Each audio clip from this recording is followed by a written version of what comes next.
지금까지 바울은 죄인된 인간이 거룩하신 하나님 앞에 어떻게 설 것인가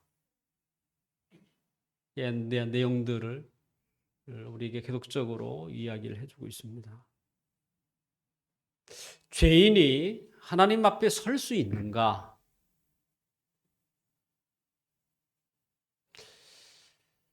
우리는 감히 상상도 할 수 없을 거예요, 사실은. 도리어 멋모르고 하나님 한번 보고 싶습니다. 이런 마음이 더 간절한. 예.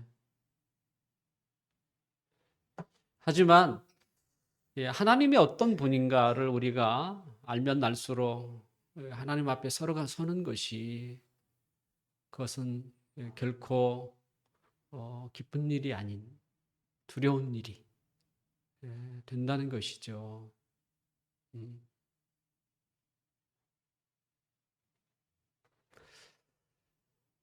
죄인이 하나님 앞에 서는 것, 고개를 들겠습니까? 어떻게 하면 이 불편한 자리, 괴로운 자리를 피할 수 있을까? 제발 누구라도 내 앞을 가려다오. 이런 마음밖에 없을 것 같아요. 누가 하나님 앞에 설 수 있을까? 성경은 이렇게 얘기합니다. 의롭다 함을 받은 자. 이 세상에 모든 사람이 의인이 없어요. 바울은 로마서 3장 10절에 보면 의인을 찾으려고 해도 한 사람도 없다. 다 죄를 지은 죄인이다. 그런 우리가 어떻게 하나님 앞에 설 수 있을까? 그것은 하나님이 의롭다 함을 얻은 자예요. 의로운 자가 아니라 의롭다 함을 얻은 자. 그러면 우리가 의롭게 될 수 있을까? 사실 대부분의 사람들은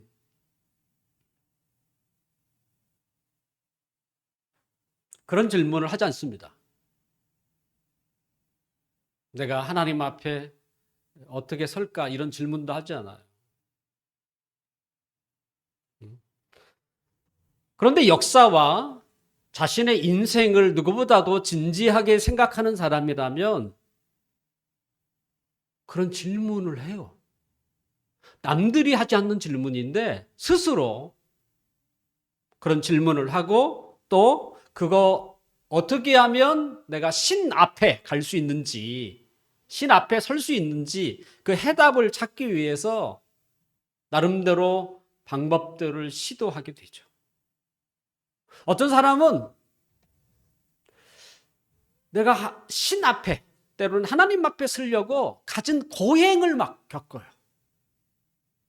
저는 인도에 가보진 않았습니다만 인도에 가면 별의별 사람이 다 있대요. 고행하는 사람들이죠. 우리는 그들을 구루라고 부르는데 하루의 대부분을 나무 위에서 앉아서,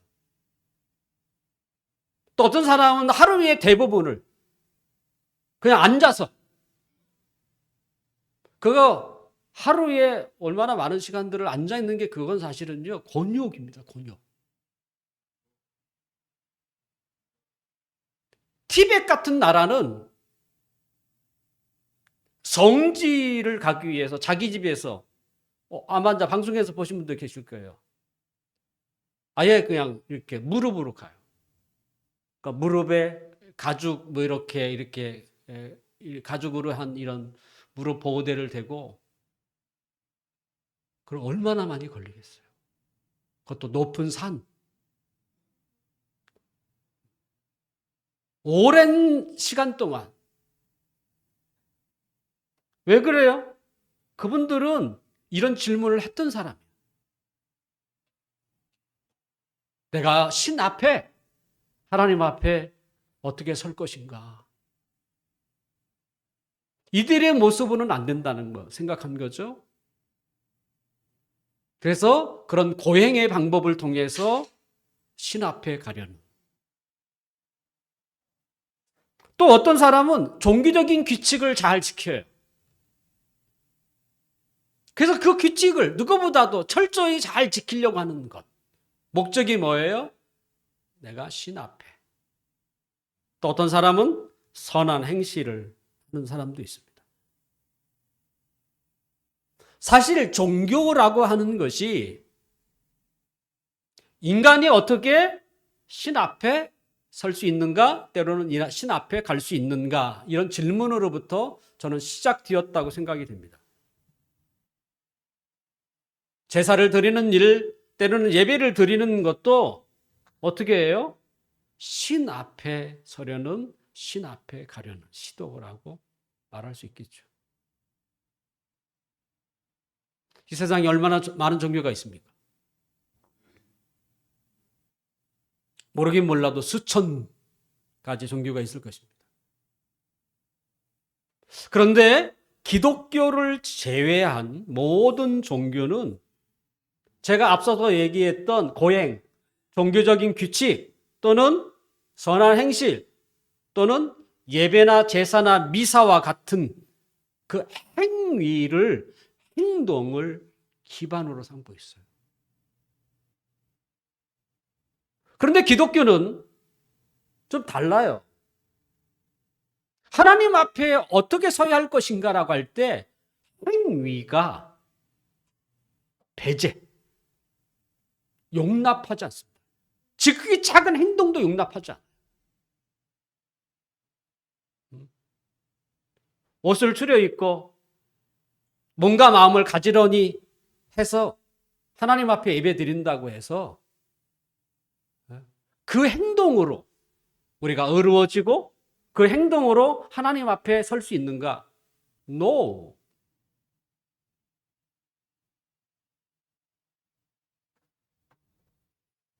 그러면 무엇으로, 행위가 아니면 무엇으로 하나님 앞에 설 수 있을까?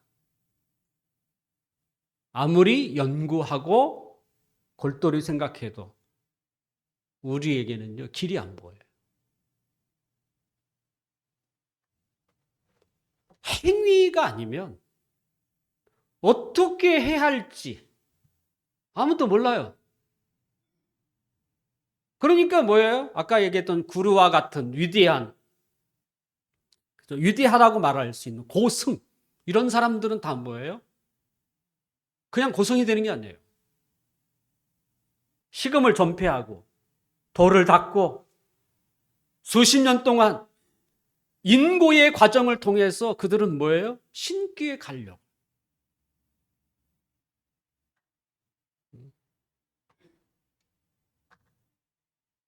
왜 그들은 그렇게 할까? 그것은 그것 밖에는 다른 방법이 없기 때문에. 근데 성경만은 우리에게 또 다른 방법을 제시하죠. 그것이 뭡니까? 하나님의 은혜입니다. 하나님의 은혜. 우리가 어떻게 거룩하신 하나님 앞에 설 수 있을까? 흠이 많은 죄인이 우리가 거룩하신 하나님 앞에 설 수 있을까? 그것은 하나님의 사랑이 아니면 안 된다는 말입니다. 하나님이 우리를 의롭게 해주지 않으면 불가능하다는 거예요. 그러니 인간이 어떻게 이걸 찾아낼 수 있겠어요? 이걸 모르기 때문에 뭐예요? 행위로 어떻게든 됐든 쥐어짜서라도 이렇게 해서라도 신에게 도달하고 싶은 거야. 신 앞에 가려고 하는 거야. 신의 공의를 받으려고 하는 거죠.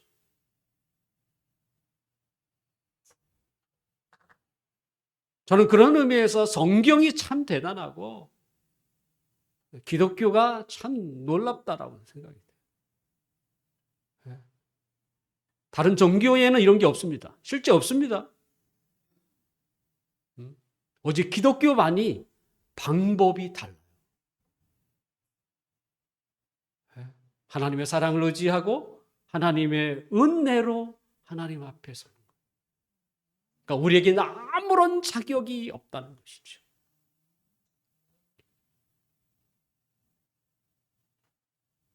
오늘 본문 11절을 함께 봅시다.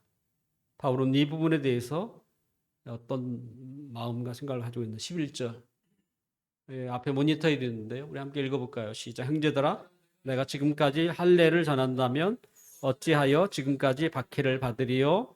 그리하였다면 십자가의 걸림돌이 제거되었으리라.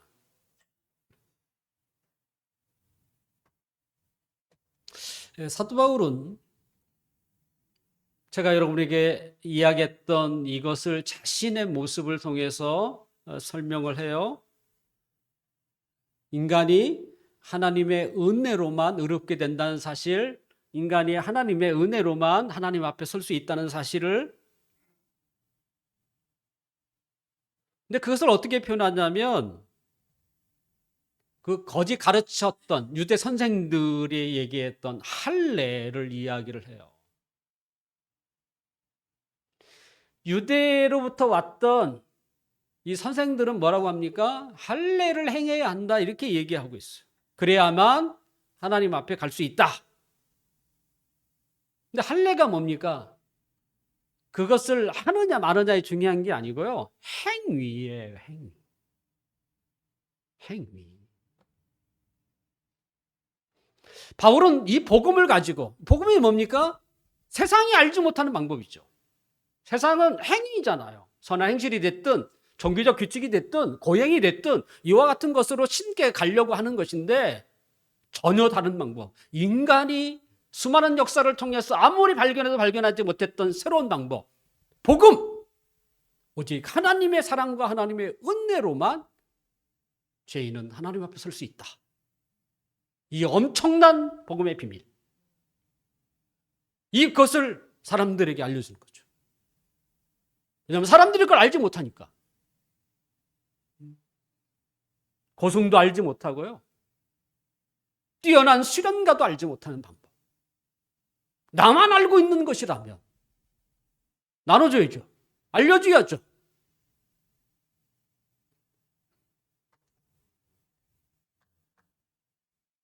그래서 바울은 이 복음을 전하는 곳마다 근데 핍박을 받고 박해를 받아요. 꼭 바울이 복음을 전하는 곳에 갈 때마다 거기에는 누가 있냐면 바울을 못 살게 오는 사람이 있어요. 바울을 핍박하는 사람입니다. 누가 이 놀라운 이야기를 전하는 바울을 핍박할까? 우리가 복음, 뭐 예수님 됐든 하나님이 됐든 이걸 누가 싫어할까? 아, 세상 사람들이겠다 이렇게 생각하지만 그렇지 않아요. 저를 괴롭히는 사람이 누구예요? 옆집 사람일까요? 앞집 사람일까요? 네? 아니면 낯선 사람일까요? 제일 가까운 데 있어요. 바울을 괴롭히는 사람은 멀리 있는 사람이 아니었어요. 하나님의 백성이라고 자랑하는 유대인이었어요. 공교롭게도 예수님을 십자가에 못 박게 한 사람은 로마 사람이 아니에요. 당시 종교 지도자들. 일명 하나님의 백성이라고 자취하는 사람.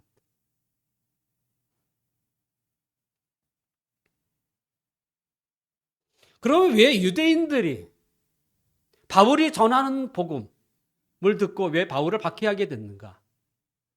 그것은 행위를 다 제거했기 때문에.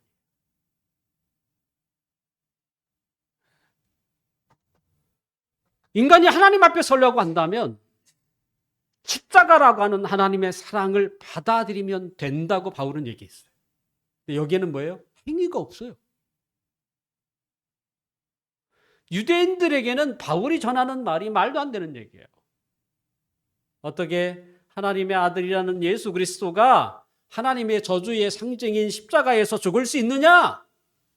그것은 거짓이다. 그것을 전하고 있는 사도 바울 내가 가만히 있지 않겠다. 바울을 공격했고 하물며 돌을 던져서 바울을 죽음 직전에까지, 사실 정확히 얘기하면 바울은 죽었다고 얘기해요. 하나님이 그를 다시 살렸다고 해요. 그들이 돌을 던져서 죽은 줄 알고 떠나요. 근데 하나님이 기적적으로 그에게 생명을 주어서 살아난 일까지. 누가? 유대인. 하나님의 백성이라고 생각하는 유대인.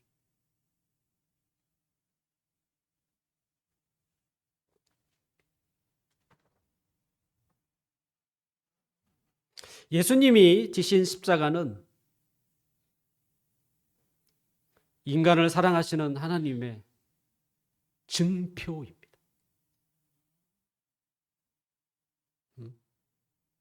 하나님이 나를 얼마나 사랑하시는가요? 사실 우리는 그렇게 물을 수 없어요. 왜냐하면 십자가만 보면 그걸 알잖아요. 누가 자기 아들을 남을 위하여 십자가에 죽게 하겠어요? 얼마나 사랑했기에. 그거 아니면 우리가 해석이 안 돼요.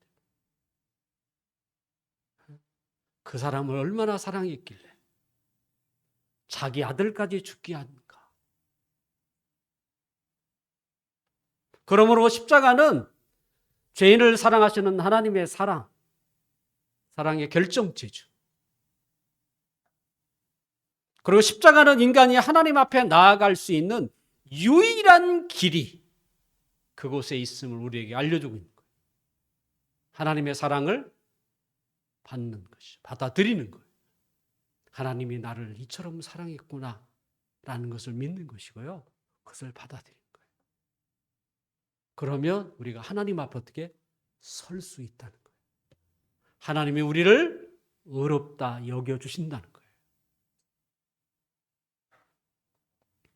바울은 얼마든지 박해를 피할 수 있었습니다. 왜 유대인들이 자신을 이렇게 지독하게 쫓아다니면서 자신을 박해하는지 알고 있었습니다. 그 유대 사람들이 할례를 받아야 한다라고 외칠 때마다 바울은 잠잠히 있으면 돼요. 가만히 있으면 돼요. 그러면 모든 게 해결돼요.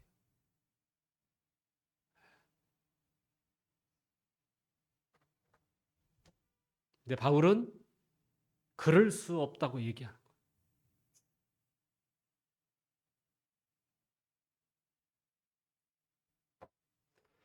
십자가에 대한 하나님의 은혜를 강조하면 할수록 인간은 불편해합니다. 왜 불편해요? 아무것도 할 수 없기 때문에. 그걸 견디지 못해요.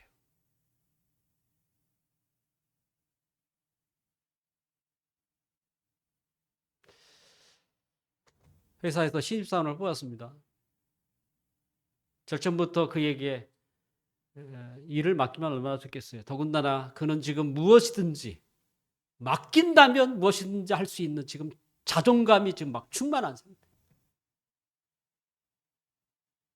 근데 좋은 회사는 이제 막 들어온 사원들에게 막중한 임무를 주지 않아요. 어떤 회사는 하루 종일 그냥 그 자리에서 앉아 있으라고만 해요. 아무것도 시키지 않는 회사들. 아무것도 하지 않는 것이 얼마나 힘든지 아십니까? 네? 아무것도 하지 않는 것. 만약에 어떤 가정이 있습니다. 우리가 추석 명절 뭐 이렇게 기간 안에 있습니다만 명절 때가 되면 제사를 드리지 않습니까? 매년마다 명절만 되면 제사를 드리는 가정이 있다고 합시다. 그런데 뭐 그 중에 한 사람이 뭐 어떻게 교회를 다니게 됐고 그 교회가 주 뜻대로 교회라나 뭐 이렇게 다니게 됐다고 합시다. 그래서 그가 좀 믿음이 생겨서 우리 제사를 드리지 맙시다. 그래서 제사를 드리지 않게 되었어요. 그것도 쉽지 않겠지만 자, 제사를 드리지 않는 첫 추석을 맞이했어요. 어떨 것 같아요? 할 게 아무것도 없는 거예요. 추석 때만 되면 제사 음식을 장만하느라고 그렇게 바삐 서두르고 막 그러면서 늘 투덜거렸어요. 도대체 이거 언제까지 해야 돼? 라서부터 정신없이 말이 명절이지 이게 너무 피곤하고 힘들고 막 이랬다가 제사가 없어졌을 때 어떨 것 같아요?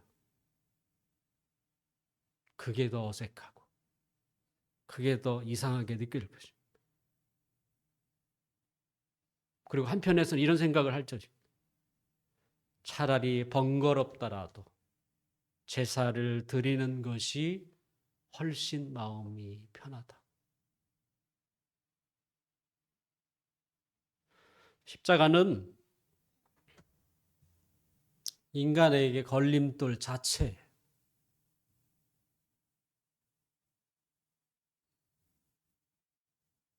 그래도 제사라도 드려야 조상에 대한 예인 것 같고 제사라도 드려야 신의 노여움에서 그나마 조금 벗어날 수 있을 텐데 내가 뭐라도 해야 하는데 아무것도 하지 않은 이게 너무 불편하고 이상하고 더러는 화가 나는 거예요. 바울은 이 할례, 행위를 강조하는 자들에 대해서 그들의 속내를 꿰뚫어 봤어요. 그들이 할례를 강조하는 이유는 십자가를 통한 박해, 핍박을 면하기 위해서다. 갈라디아 6장 마지막 장 12절에 그게 돼 있어요. 무릇 육체의 모양을 내려 하는 자들이 억지로 너희에게 할례를 받게 함은 그들이 그리스도의 십자가로 말미암아 박해를 면하게 합니다.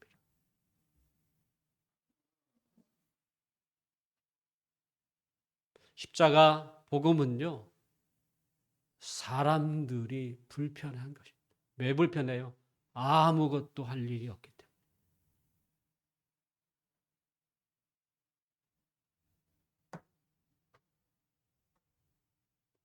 왜 사람들이 예수님을 믿지 않을까요? 왜 복음을 받아들이지 않을까요?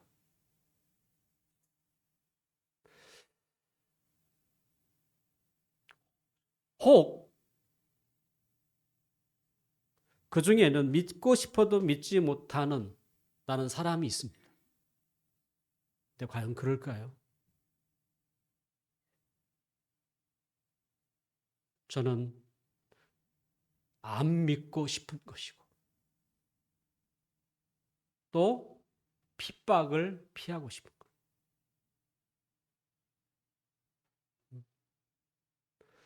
저는 제가 이렇게 보니까 나는 정말 믿음을 갖고 싶어요. 이런 마음을 가진 사람이 있다면 그 소망이 진짜라면 저는 그에게 믿음이 보일 거라고 생각해요. 당장은 아니어도. 그런 사람이 예배에 집중하지 않겠어요? 말씀에 귀를 기울이지 않겠어요? 왜? 믿고 싶으니까.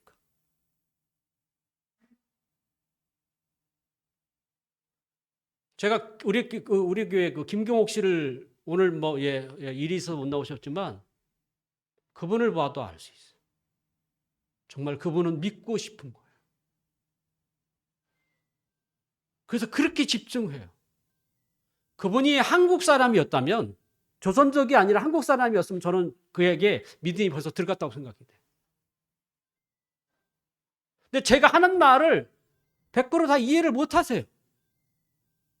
그래도 집중하고 들으려고 하고 믿음을 가지려고 하니까 하나님이 깨닫는 시간이 점점 많아지게 하시고.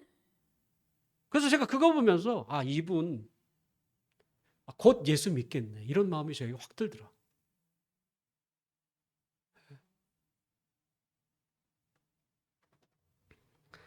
나는 믿고 싶은데 믿어지지가 않아요. 저는 그대로 이렇게 그 사람의 마음을 그대로 받을 생각이 없어요. 왜냐하면 여기에서 안 나타나요. 믿고 싶은 게 쉽지 않은 거예요. 사람들에게 교회라고 하면 사람들이 왜 불편해하는지 아십니까? 두 가지예요. 하나는 교회 가면 헌금해야 되잖아요. 그래서 저희 교회는 그런 분들을 위해서 아주 겸손하게 써 있습니다. 주보에 보면 이렇게 써요. 주님을 영접하지 않으신 분은 헌금하실 의무가 없습니다. 헌금 안 하셔도 돼요.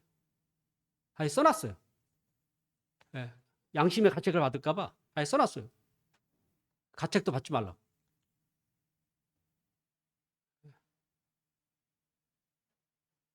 또 한 가지는 사람들의 시선이 겁지 않은 거예요. 교회 다닌다고 하면 교회 다녀?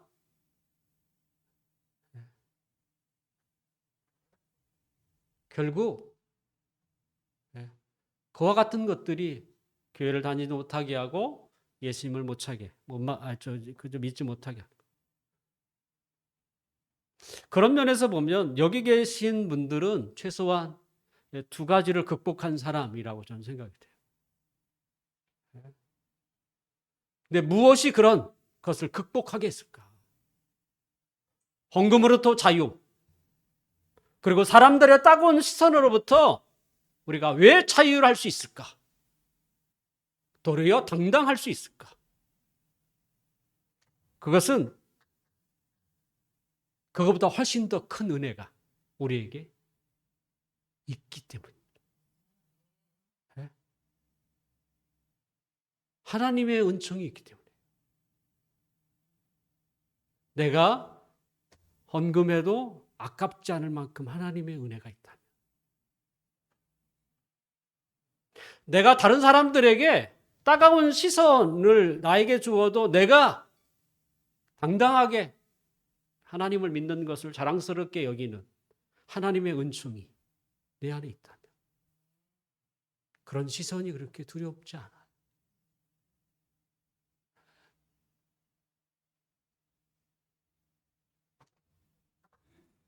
결국 하나님의 은혜가 훨씬 큰 거예요.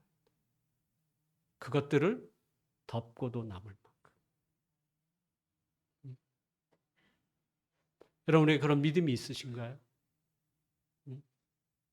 하나님의 은총을 알아보는 사람, 또 하나님의 은혜가 얼마나 큰지를 늘 느끼고 있는 사람, 그들이 여기에 있는 모든 사람이 되기를 주님의 이름으로 축원합니다.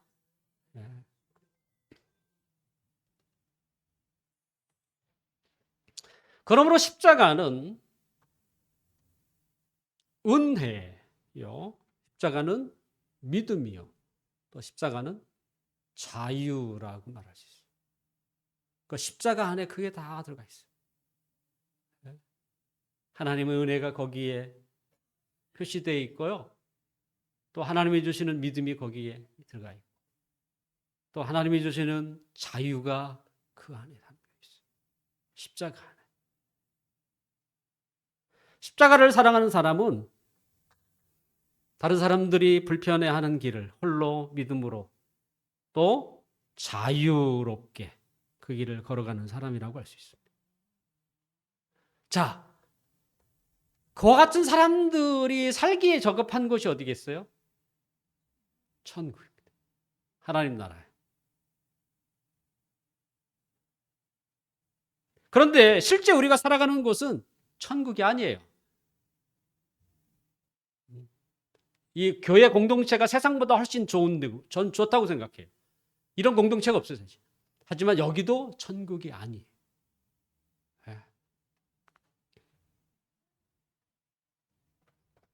그렇다면 이렇게 하나님의 그 은혜, 십자가를 사랑하는 사람들이 이 세상을 어떻게 살아가야 할까? 오늘 본문 13절과 14절을 함께 볼까요? 13절과 14절 함께 읽겠습니다. 시작. 형제들아, 너희가 자유를 위하여 부르심을 입었으나 그러나 그 자유로 육체의 기회를 삼지 말고 오직 사랑으로 서로 종노릇하라. 온 율법은 내 이웃 사랑하기를 내 자신같이 하라 하신 말씀에서 이루어졌나니. 여기에 길이 있어. 너희가 자유를 위하여 부르심을 입었다. 사실 십자가가 우리에게 자유를 주잖아. 그러나 그 자유로 육체의 기회를 삼지 말고 오직 사랑으로 서로 종노릇하라. 사랑은 온 율법의 완성이다. 이 얘기죠. 교회 다니는 것을, 예수 믿는 것을 불편하게 느끼고 더러 미워하는 세상에서 신자는 어떻게 살아야 하는가?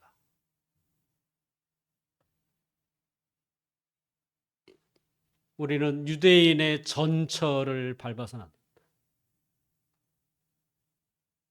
유대인들은 자신들만이 하나님의 백성이다. 나머지는 다 하나님과 무관한 사람이다라고 얘기합니다. 그러니 뭐예요? 교만한 마음이 생기고 우쭐거리는 마음이 생기죠. 나는 하나님의 백성이야. 너희는 아니야. 될 수도 없어. 그러니 얼마나 그 마음이 우쭐되겠습니까? 하지만 유대인은 하나님의 기쁘신 뜻을 실천하는 데 있어서 실패한 민족입니다. 왜? 그들은 너무 자만했어요. 사실 하나님은 이스라엘 백성, 유대인들을 통해서 세상에 복음을 전하시려고 했던 거예요. 그런데 복음을 먼저 들은 사람이 스스로 자만에 빠져서 더 이상 그 역할을 하지 않는 거예요. 또 하나는 하나님의 백성이라는 이름으로 자신의 유익을 위해서 그것을 남용한 거예요. 다르게 표현하면 하나님을 믿는다라고 하는 것으로 인해서 자신의 삶만을 살찌게 한 거예요. 잘 먹고 잘 사는.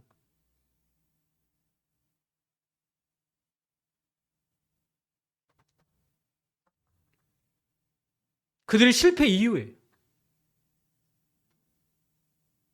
지금도 교회를 다니는 사람들 중에 나는 하나님의 자녀야. 너희들은 아니지? 라고 자신을 너무 자만하게 생각해서는 안 됩니다.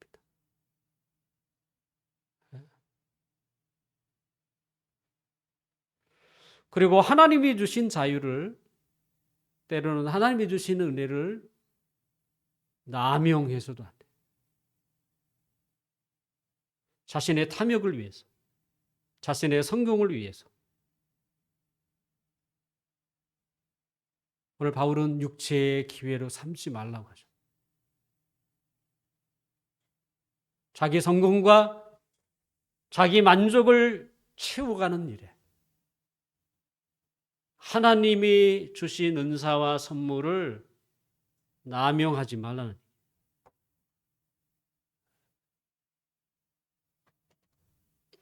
우리가 하나님 앞에 서기 위해서 하나님이 우리에게 자유를 주셨는데 그 자유가 어떤 자유냐면 내가 하나님 앞에 서는 데 있어서 무엇인가를 해야 한다는 강박관념. 또는 그것을 지키지 못하면 하나님으로부터 형벌을 받고 심판을 받는다고 하는 이 두려움에서의 자유예요. 그거로서부터 자유지. 하나님이 주신 자유가 이제부터는 내 세상이네. 방탕하거나 이 방종하는 것에 근거를 삼으면 하나님의 그 귀한 사랑이 무슨 사랑이 되겠어요? 값비싼 똥 사랑이 되는 거예요. 보석 같은 사랑이 다이아몬드 같은 하나님의 사랑이 우리 때문에 똥사랑이 되고 가치 없는 사랑이 되고,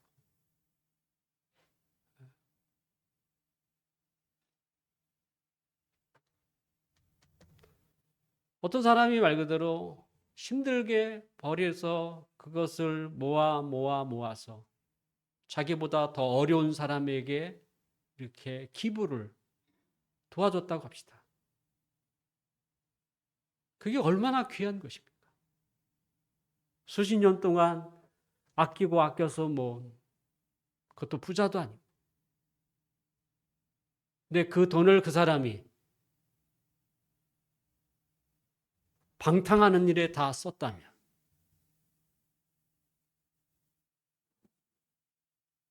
그 귀한 사랑이 뭐가 되는 거예요?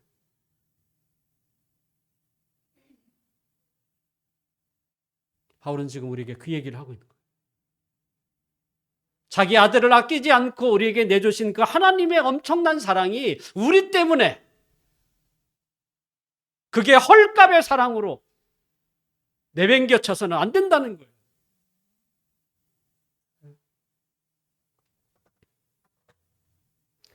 하나님의 사랑을 받은 우리의 모습은 이제는 어떤 사랑으로 돌려줘야 되느냐? 사랑의 종로로 타는 것으로.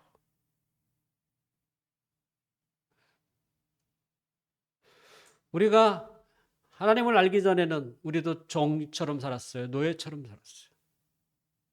근데 이제 하나님으로부터 자유케 됐어요.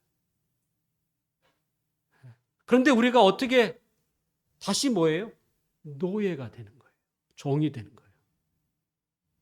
자, 종의 이미지, 노예의 이미지는 얼마나 고단하겠어요? 힘들겠어요? 누군가를 위해서, 때로는 무엇을 위해서 종처럼 살아가는 것만큼 힘겨운 게 없죠. 우리가 여러분도 알겠지만 미국에서 이민국이 한국의 근로자들을 수갑 채우는 거, 수갑 정도가 아니죠. 막 이렇게. 그거 보고 저도 깜짝 놀랐어요. 야, 어떻게. 그 이미지가 노예의 이미지잖아요. 종의 이미지잖아요. 두렵고 공포스러워, 혐오스럽고 인간 이하의 취급을 받는. 그런데 행복한 노예가 있어요. 행복한 종이 있어요. 그게 누구예요? 사랑의 종이에요. 사랑의 종. 구약에 보면 신명기 15장 이하에 보면 종의 법이 소개되어 있어요. 종의 법. 자신이 어려워서 다른 사람의 종이 된 사람이 있습니다. 그러면 6년 동안을 그 집을 위해서 섬겨야 돼요. 일해야 돼요. 그리고 7년째가 되면 자유가 선포가 돼요. 이제 자유가 됐으니까 당신은 더 이상 종이 아니다. 풀어줘야 돼요. 그냥 돌려보내지 않아요. 나름대로 그가 수고한 것에 이렇게 살도록 이렇게 줘서 보내죠. 그런데 거길 거절하는 사람이 있어요. 7년이 됐습니다. 저는 계속 노예로 살고 싶어요. 종처럼 살고 싶어요. 미친 것 아니에요. 그 자유의 해를 기다리는 게 노예인데 이 사람은 주인이 풀어주자 그걸 거부했어요. 왜 그랬을까? 궁금해하지 않습니까? 그것은 사랑했던 사람이 있어요. 이 집에. 어떤 사람은 주인이 너무 좋아. 그래서 그 주인을 사랑하게 돼요.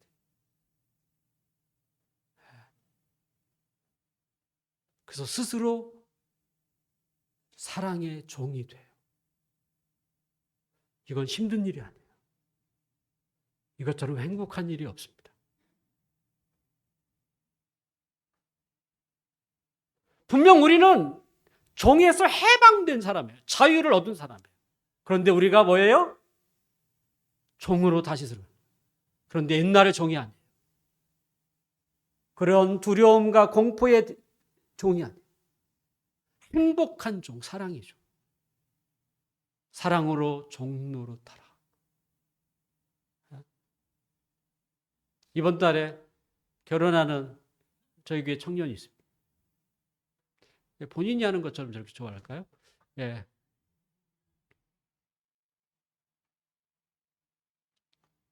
그 신부를 얼마나 사랑하겠습니까? 사랑하면 서로 잘해주려고 난리 법석. 근데 그게 뭐예요? 사랑의 종이에요. 사랑의 종은 행복한 거. 사랑이 뭡니까? 그것은 다른 사람을 섬기는 것입니다. 잘해주려고 하는 거예요. 또한 그의 잘못을 용서해 주는 것.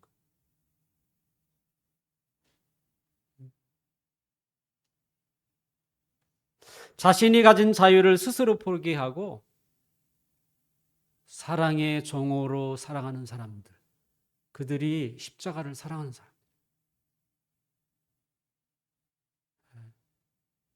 놀라운 아이러니 아닙니까?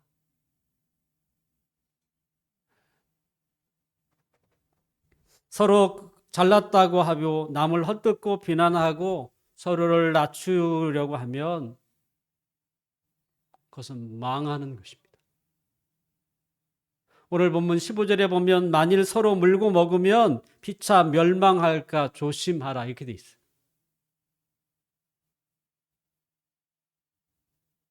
하나님의 백성들이 교회 안에서 또는 세상에서 살아가는 길은 사랑하는 것입니다. 사랑의 종이 되는 것입니다. 섬기는 것이고요. 어떤 잘못이라도 용서하는 것입니다. 성경에 보면 613가지의 규칙, 율법이 있습니다. 그 많은 계명을 요약해 보면 첫째는 하나님을 사랑하는 것이고 둘째는 이웃을 사랑하는 것입니다. 그것도 줄이면 뭐가 돼요? 사랑입니다. 예수님이 우리에게 주신 계명은 두 가지입니다. 제자가 되라. 또 하나는 사랑하라. 우리가 예수님의 제자라는 것을 가장 잘 증거하는 게 뭐겠어요? 예수님이 얘기해요. 사랑이라.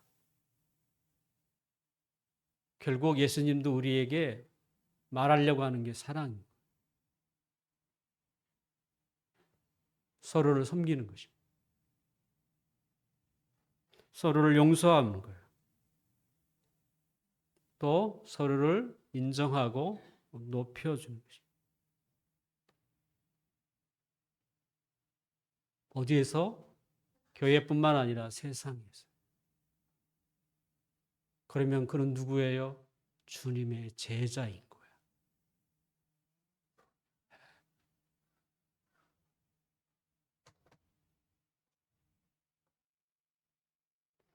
예수님은 당당히 이렇게 말씀하셨어요. 섬김을 받으려고 내가 이 세상에 오지 않았다고. 사랑받기 위해 오지 않았다고. 그분은 우리를 섬기기 위해, 사랑하기 위해 이 땅에 오셨다고 말씀하셨어요.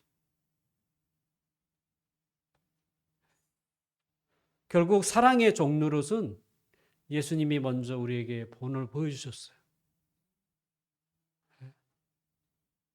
하나님의 아들 예수 그리스도가 내가 사랑받기 위해 오지 않고 사랑하기 위해, 섬기기 위해 이 세상에 오셨다 얘기하세요. 우리가 정말 주님을 사랑한다면 말로도 해야 되겠지만 뭘로?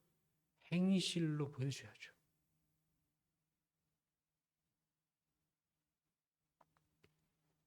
사랑은 무례히 행치 않습니다.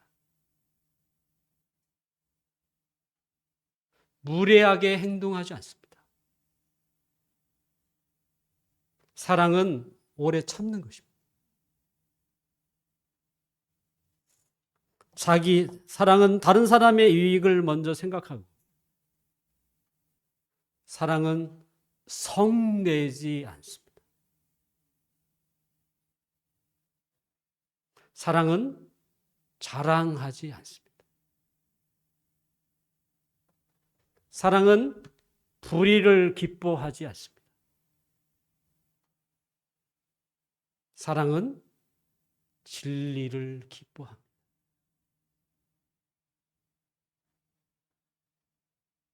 이것이 성경이 우리에게 가르쳐주는 사랑의 모습이에요.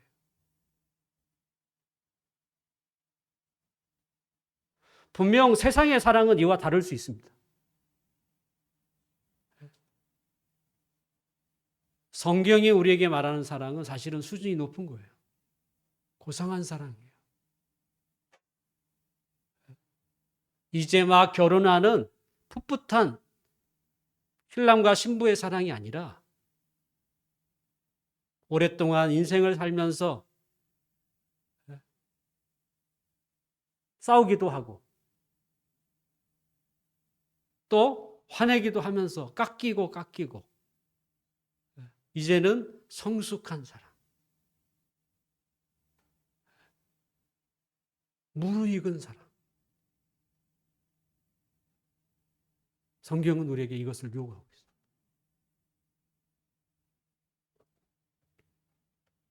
말씀을 마치려고 합니다. 하나님께 서는 것은 우리의 그 어떤 행위로 서는 게 아닙니다. 하나님의 은혜로, 하나님의 사랑으로 우리가 하나님 앞에 설 수 있습니다. 사랑을 받은 우리는 이제는 사랑의 종이 되는 것을 자원해요. 본래 사랑은 그런 거예요. 사랑은, 사랑을 받는 자는 그 사랑이 흘러가게 되어 있어요. 그게 사랑이에요.